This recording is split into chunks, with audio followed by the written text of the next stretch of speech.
Hello friends, ये जीव विज्ञान है क्लास 11th का डॉक्टर रमेश गुप्ता का। आज नीट बहुत इम्पॉर्टेंट चैप्टर है। किसका?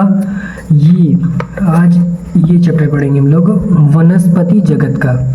ये नीट में मतलब बहुत इम्पोर्टेंट है। इसमें हम लोग क्या क्या पढ़ेंगे वो पहले जान लेते हैं।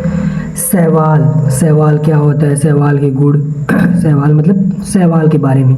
उसके बाद ब्रायोफाइटस, आप बहुत से लोग इससे पहले से जानते होंगे, जो नहीं जानते हों वो हम बताएंगे। टेरिडोफाइटस, अनावृति पौधे जिम्नोस्पर्म, आवृत्ति पौधे वर्गीकरण, विशिष्ट लक्षण एवं उदाहरण। पादप जीव जगत तथा चक्रीय संतति या पीढ़ी एकांकरण। उसके बाद आप शुरू करते हैं वनस्पति जगत यानी प्लांटी किंगडम। पादप बहुकोशिकीय प्रकाश संश्लेषी जीवधारी होते हैं, जिसके अंतर्गत वृक्ष तथा अनेक दूसरे प्रकार के हरे जीव आते हैं। इन सभी को पादप जगत में रखा गया है। पादप जगत में किसको रखा गया है? घास, वृक्ष तथा इसके दूसरे अनवरत जैसे, और जो पादप होते हैं वो बहुकोशिकीय प्रकाश संश्लेषी होते हैं। पादप जगत में शैवाल, ब्रायोफाइटस, टेरिडोफाइटस, अनावृति तथा आवृत्ति बीजी पौधे सम्मिलित किए गए हैं। आरंभिक काल में पौधे का विकास जलीय पूर्वजों, संभवतः हरी शैवालों की एक समूह कैरोफाइटस आपने नाम सुना होगा, कैरोफाइटस हुआ प्रतीत होता है, क्योंकि दोनों में निम्नलिखित समानताएं मुख्य रूप से पाई जाती हैं। पहला है हरित लवक उपस्थित और उनमें समान प्रकाश संश्लेषी वर्णक। उसके बाद यहाँ पे दूसरा है सेलुलोज की बनी कोशिका भित्ति। ये सेलुलोज की बनी कोशिका भित्ति होती हैं। तीसरा है संचित भोजन कार्बोहाइड्रेट मंड या स्टार्च के रूप में। स्टार्च का मतलब होता है कि पादप होते हैं, वो स्टार्च के रूप में संचित करते हैं भोजन को, वो स्टार्च कहा जाता है। कोशिका विभाजन के समय कोशिका पटल, सेल पटल बनने की प्रक्रिया में समानता। चौथा है कोशिका विभाजन के समय कोशिका पटल बनने की प्रक्रिया को समानता। जलीय पूर्वजों में भूमि पर रहने के लिए अनुकूलन हेतु व्यापक परिवर्तन होते हैं। उदाहरण वायवीय पौधे, तना, पत्ती का विकास, अनावर्ती रचना के जटिलता, उपरचमर रंध्र, संवहन मंडल, पत्ती का विकास, आंतरिक रचना में जटिलता, उपचर्म रंध्र सन्निहित इत्यादि होते हैं। एक बार फिर से देख लेते हैं यहाँ से। जलीय पूर्वजों में भूमि पर रहने के लिए अनुकूलन हेतु व्यापक परिवर्तक होते हैं। ये जलीय जीव पूर्वजों में भूमि के रहने के अनुकूलन हेतु व्यापक परिवर्तन होते हैं। उदाहरण वायवीय भागों में तना, पत्ती, वायु भाग में मतलब बाहरी भाग में तना, पत्ती का विकास, आंतरिक में अंदर संरचना में जटिल, उपचर्म रंध्र, संवहन मंडल, दारू या जाइलम तथा पोषवाहक या फ्लोएम, बहुकोशिकीय युग्म कधानी, अंतराकी निषेचन, भ्रूणी विकास, परागण, बीज निर्माण, फल निर्माण आदि का विकास। इसके फलस्वरूप पादपों में विभिन्न समूहों ब्रायोफाइटस, टेरिडोफाइटस, अनावृति बीजी तथा आवृत्ति पौधे का क्रमिक विकास हुआ। चित्र 3.1 में पादप विकास क्रम को दर्शाया गया है। इस चित्र आप लोग देख लीजिए एक बार। इस चित्र में दर्शाया गया है पादप विकास का क्रम। पहले कैसे पादप था, पत्तियाँ थी, उसके बाद पहले ऐसा, फिर ऐसा, फिर ऐसा, ऐसा। फिर यहाँ से आप लोग को एकदम साफ दिखेगा। पौधे के प्रमुख लक्षण, पौधे के क्या क्या लक्षण होते हैं। पौधे के प्रमुख लक्षण में आते हैं पादप जगत में पाए जाने वाले जीवों के प्रमुख लक्षण निम्नलिखित हैं। पादप में पाए जाने वाले लक्षण निम्नलिखित हैं। पहला है कोशिका भित्ति। पादपों में प्रत्येक कोशिका सेलुलोज की एक निर्जीव भित्ति द्वारा घिरी रहती है, जिसे कोशिका भित्ति कहते हैं। पादप के प्रमुख लक्षण होते हैं पहला है कोशिका भित्ति। पादपों में प्रत्येक कोशिका सेलुलोज का एक निर्जीव भित्ति द्वारा घिरी रहती है, जिसे कोशिका भित्ति कहते हैं। दूसरा है पर्णहरिम। पर्णहरिम किसे कहते हैं, जो हरा पत्ती में दिखता है ना, मतलब कि हरे तक का वही होता है। अधिकतर पौधे में पर्णहरिम हरा पदार्थ, मैंने आपको पहले बताया था, अधिकतर पर्णहरिम हरा पदार्थ यानी क्लोरोफाइल हरा पदार्थ होता है। पर्णहरिम की उपस्थिति के कारण ही हरे पौधे प्रकाश संश्लेषण की क्रिया द्वारा अपना भोजन स्वयं बनाते हैं। अपना भोजन पौधे किसके द्वारा स्वयं बनाते हैं, तो इसका उत्तर होगा पर्णहरिम के द्वारा। इसीलिए हरे पौधे को स्वपोषित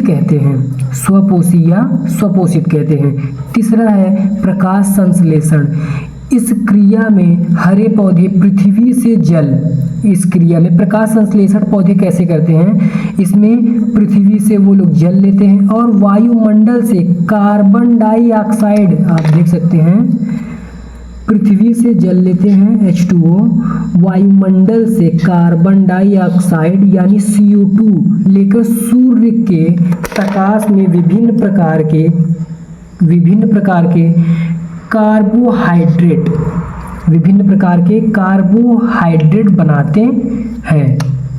कार्बोहाइड्रेट बनाते हैं। चौथा है वृद्धि। पौधे में वृद्धि भी होती है। पौधे में वृद्धि विशेष कोशिका द्वारा होती है। पौधे में वृद्धि किसके द्वारा होती है, तो आंसर होगा पौधे में विशेष कोशिका द्वारा वृद्धि होती है, जो विशेष स्थानों पर स्थित होती है।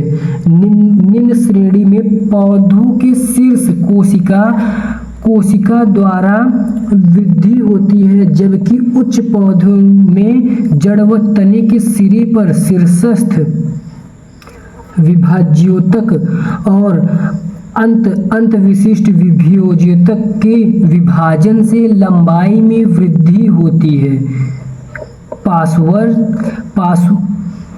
पार्श्वर्ष विभाज्योतक द्वारा मोटाई में वृद्धि होती है। पादपों में वृद्धि उनकी मृत्यु के कुछ समय पूर्व तक भी होती है। पांचवा है खनिज का अवशोषण। पौधे मूलाभास अथवा जड़ों द्वारा पृथ्वी से कुछ खनिज को जल में घोल के रूप में अवशोषित करते हैं और अपना उपापचय करते हैं। पादप समभोजी। और छठा है विशेष उत्सर्जन तंत्र। पौधे में उत्सर्जन पौधे की छाल या कार्यमान पत्तियों के गिरने पर होता है। पांचवा है गति। अधिकतर पौधे अपनी जड़ों अथवा मूलाभास के द्वारा भूमि में स्थिर रहते हैं। उनके कुछ भाग तना, जड़ आदि आवश्यकतानुसार इधर उधर मुड़ जाते हैं। आठवां है रसधानी। पूर्व विकसित पादप कोशिका में प्रायः एक बड़ी रसधानी होती है। 9वां है कोशिका विभाजन। पादप कोशिका में सूत्री विभाजन के समय केंद्रक विभाजन के पश्चात बने दो पुत्री केंद्र के बीच कोशिका द्रव्य विभाजन कोशिका के मध्यरेखी भाग में फ्रेगमोल्स्टा के निर्माण से होता है, जिसे सूक्ष्म नलिकाएं एवं ग्लजीकाय की थैलियां एकत्रित होती हैं। यह रचना कोशिका पट्ट के परिवर्तन हो जाती है। इस पट्ट पर बाद में प्राथमिक भित्ति का निर्माण होता है। 10वां है तारकाय या सेंट्रोसोम, मतलब कि केंद्रक शरीर। पादप कोशिकाओं में यह बहुधा नहीं होता, यद्यपि एक श्रेणी के पौधे शैवाल में यह पाई जाती है। 11वां है पौधे में वृद्धि जनन की क्षमता पाई जाती है। पौधे में वृद्धि जनन की क्षमता पाई जाती है। पौधे प्रायः अलैंगिक जनन की क्रिया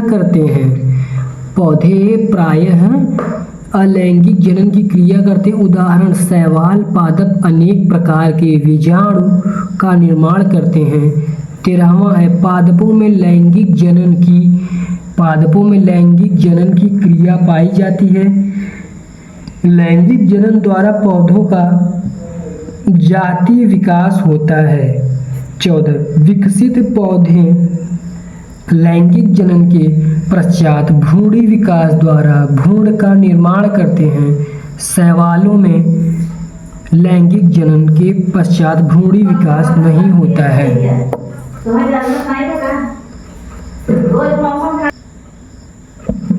हाँ, पादप जगत का आधुनिक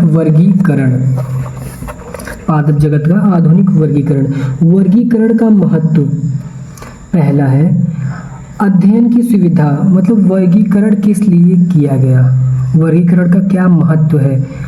अध्ययन की सुविधा, संचार में पेड़ पौधे की लाखों जातियां ज्ञात हैं। इस पूरी धरती पे मतलब लाखों जातियां पेड़ पौधे की ज्ञात है, मतलब साइंटिफिक द्वारा है। इन सभी का एक साथ अध्ययन कठिन है, इन सभी को एक साथ पढ़ना मतलब मुश्किल है। अतः इसे अध्ययन की सुविधा हेतु समान लक्षणों के आधार पर विभिन्न भागों में वर्गीकृत किया जाता है। एक वर्ग विशेष के लक्षणों का अध्ययन करने पर उसके अंतर्गत आने वाले सभी पौधे के विषय में जानकारी मिल जाती है। दूसरा है जैव विकास का प्रमाण। जीवों का वर्गीकरण जैव विकास का प्रमुख प्रमाण है।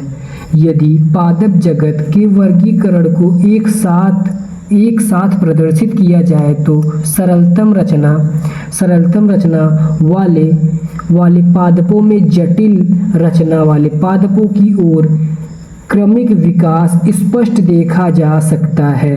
तीसरा है नए पादपों की खोज। जाति वृद्धि ढंग से किए गए वर्गीकरण में कहीं पर ज्ञात पादपों की कमी दिखाई देती है। अतः इस आधार पर वनस्पति वैज्ञानिक निरंतर नए पादपों की खोज में प्रयत्नशील रहते हैं। चौथा है संग्रहालयों में पौधों का रखरखाव। वर्गीकरण के आधार पर ही विभिन्न वनस्पतिक संग्रहालयों में दुर्लभ पौधों के प्रारूप तथा अन्य पौधों की सुव्यवस्थित ढंग से रखे जाते हैं। पांचवा है अनुकूलन का ज्ञान। वर्गीकरण के पौधे के अनुकूलन के विषय में भी पता चलता है किसी विशेष वातावरण में पाए जाने वाले पौधे उदाहरण शैवाल, ब्रायोफाइटस आदि के आकार व अंग में समानता होती है। वनस्पतिक नामकरण बोटेनिकल नॉमेनक्लेचर, पौधों को उनके ऐसे उचित नाम जो अंतरराष्ट्रीय क्षेत्रों में वैज्ञानिकों द्वारा प्रयोग किए जा सके प्रदान करने की विधि को वनस्पति नामनक्लेचर यानी बोटेनिकल नॉमेनक्लेचर नामकरण कहते हैं। जब किसी पौधे का सर्वप्रथम खोज करता है तो स्थानीय नाम के आंतरिक भी उसके एक ऐसे नाम की आवश्यकता अनुभव होती है जिसे विश्व के सभी वनस्पतिक वैज्ञानिक प्रयोग कर सकते हैं। पौधे के ऐसे नाम को वनस्पतिक नाम कहा जाता है। पौधे के नामकरण का प्रयत्न समय समय पर विभिन्न वैज्ञानिक करते हैं, परंतु पौधे के नामकरण की द्विनाम पद्धति को प्रचलित करने का श्रेय स्वीडन के एक प्रसिद्ध वनस्पति शास्त्री कैरोलस लिनियस, ये बहुत इम्पोर्टेंट साइंटिस्ट है कैरोलस लिनियस, इन्होंने द्विनाम पद्धति भी दिया है। कैरोलस लिनियस को जाता है उन्हें सर्वप्रथम सन 1993 में इस पद्धति को प्रतिपादित किया। इस प्रतिपादित के अंतर्गत प्रत्येक पौधे का नाम दो भागों में विभक्त किया जाता है। प्रथम भाग प्रजाति नाम तथा द्वितीय जातीय नाम को प्रदर्शित करता है। पहला प्रजाति दूसरा जाति यानी जाति और वंश को दर्शाता है। उदाहरणार्थ गेहूं के पौधे का प्रजातीय नाम ट्रिडिकम है। इस प्रजाति के अंतर्गत गेहूं की कई जातियां हैं। उदाहरण सामान्यतः गेहूं, पालिश गेहूं एवं ड्यूरम गेहूं इत्यादि। अतः गेहूं के जातीय नाम भी अलग अलग है। सामान्य गेहूं का जातीय नाम एस्टविम है। अतः सामान्य गेहूं का पूरा वनस्पतिक नाम ट्रिडिकम एस्ट्रियम है। प्रजाति तथा जातीय नाम लैटिन या ग्रीक भाषा के होते हैं। प्रजाति का नाम का पहला अक्षर अंग्रेजी के बड़े अक्षर से तथा जाति नाम का पहला अक्षर छोटे अक्षर से लिखा जाता है। दोनों नामों को इलेक्टिक या तिरछे अक्षरों में लिखते हैं। कभी कभी स्थानिक कारणों उदाहरण वातावरणीय तथा मृदीय विभिन्नताओं के कारण एक जाति के सदस्य आकार, परिमाण, रंग तथा अन्य छोटे लक्षणों के कुछ भिन्न हो जाते हैं। ऐसे पौधे उपजाति बनते हैं। ऐसे अनेक सामान्य पौधे उदाहरण आम, मटर, चावल इत्यादि के अनेक उपजातियां ज्ञात हैं। उपजातियां स्थायी नहीं होती, इनमें अपनी वास्तविक जाति इनसे वे उत्पन्न हुई हैं में परिवर्तित होने की प्रवृत्ति होती है। वनस्पतिक नामकरण के कुछ विशेष अंतरराष्ट्रीय नियम है जिसका पालन करना आवश्यक है। इसके वनस्पतिक नामकरण की अंतरराष्ट्रीय संहिता के नाम से जाना जाता है, international code of botanical nomenclature. वर्गीकरण के कुछ मुख्य नियमों की रूपरेखा निम्नलिखित प्रकार है। पहला है कठिन उपचारणों तथा लंबे नामों से बचता है, मतलब बचना चाहिए। कठिन उच्चारणों तथा लंबे नामों से बचना चाहिए। दूसरा है जातीय नाम अन्य संबंधित पौधे के नाम से विभिन्न होना चाहिए। जातीय नाम अन्य संबंधित मतलब जाति नाम दूसरे पौधे के नाम से अलग होना चाहिए। तीसरा है प्रत्येक पौधे की जाति तथा प्रजाति दोनों नाम प्रदान करना अनिवार्य है। प्रत्येक पौधे का जाति तथा प्रजाति मतलब जात पहला अक्षर जो बड़े में होगा वो जाति, दूसरा जो छोटे में होगा वो प्रजाति, दोनों कुछ न कुछ मतलब कि प्रतिपादन करना अनिवार्य है। चौथा है जातीय नामों को रखने में पुष्पीय रंग का विशेष महत्व है। जातीय नामों को रखने में पुष्पीय रंग का विशेष महत्व है। जातीय नाम सर्वदा प्रजाति नाम के बाद में आना चाहिए। मतलब जाति नामों में रखने के पुष्पी के विशेष महत्व है। जाति नाम सर्वदा प्रजाति नाम के बाद आना चाहिए। जाति नाम सर्वप्रजाति के बाद आना चाहिए। पांचवा है जातीय नाम जितना छोटा हो उतना ही अच्छा है। मतलब जाति जितना ही छोटा रहेगा उतना ही अच्छा है। यदि किसी जातीय नाम में दो अथवा अधिक शब्द हो तो उन्हें हाइफन लगाकर जोड़ दिया जाता है। जैसे हिबिस्कस रोज साइनेंसिस प्रायः जाति के पश्चात उन वनस्पति शास्त्री का नाम भी पूर्ण रूप में अथवा संक्षिप्त रूप में प्रदर्शित किया जाता है जिन्हें उन जाति का नाम रखा गया। उदाहरण मेंजीफेरा इंडिका लिन, यानी ये मेंजीफेरा ये आम का साइंटिफिक नेम है। मेंजीफेरा इंडिका लिन मतलब केरोलस लीनियस का है।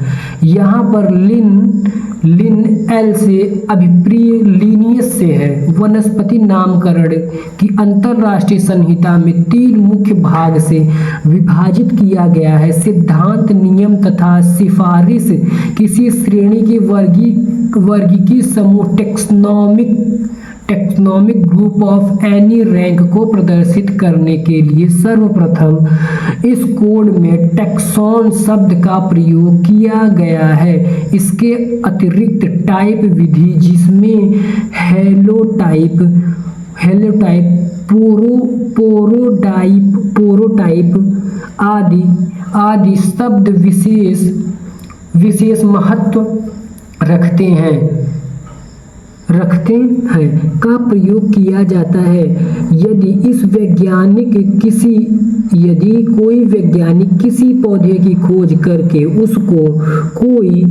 उसको कोई वनस्पतिक नाम देना चाहता है तो उसे संहिता के नियमों का कड़ाई से पालन करना पड़ता है तथा नवनिर्धारित नाम को वनस्पतिक से संबंधित अंतरराष्ट्रीय ख्याति प्राप्त पत्रिकाओं के माध्यम से प्रचारित करना पड़ता है। इस प्रकार वनस्पतिक नामकरण किसी अज्ञात पौधे की खोज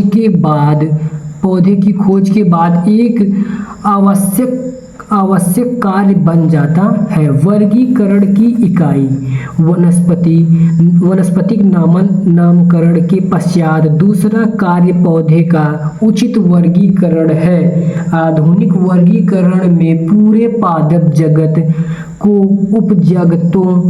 उपजगतों में तथा उपजगत को कुछ विशेष समुदायों में बांटा गया है जिसको फाइला या संघ कहते हैं। प्रत्येक संघ निम्नलिखित प्रकार से बांटा जाता है। यहाँ उच्च स्तरीय संघ एंथोफाइटा का उदाहरण लिया गया है। संघ पूर्ण वनस्पति जगत को विभिन्न संघ यानी फाइला में विभाजित किया गया है। संघ में अंतिम अक्षर अथवा कुछ फाइला के माइकोटी होते हैं। अंतिम संघ फाइलम एंथोफाइटा है। वर्ग, प्रत्येक संघ वर्ग में विभाजित किया गया है तथा वर्ग का अंतिमा अक्षर प्रायः ई होता है। संघ एंथोफाइटा में केवल एक वर्ग एंजियोस्पर्म है। उपवर्ग, एक वर्ग को उपवर्ग में विभाजित किया जा सकता है। उदाहरण, एंजियोस्पर्मी को दो उपवर्गों द्विबीजपत्री तथा एक बीजपत्री में बांटा गया है। श्रेणी, उपवर्गों को एक से अधिक श्रेणी में बांटा जाता है। क्रम, एक वर्गीकरण का महत्वपूर्ण भाग है। इसका अंतिम अक्षर एल्स है। प्रत्येक क्रम में एक या अधिक कुल अपने विशेष गुण की विभिन्नता अथवा समानता के आधार पर रखे जाते हैं। कुल, ये टैक्सॉन की अपेक्षाकृत छोटी तथा महत्वपूर्ण इकाई है। इसमें एक से अधिक प्रजातियों के पौधे रखे जाते हैं। कुल का अंतिमाक्षर ऐसी है। प्रजाति, प्रत्येक कुल में एक या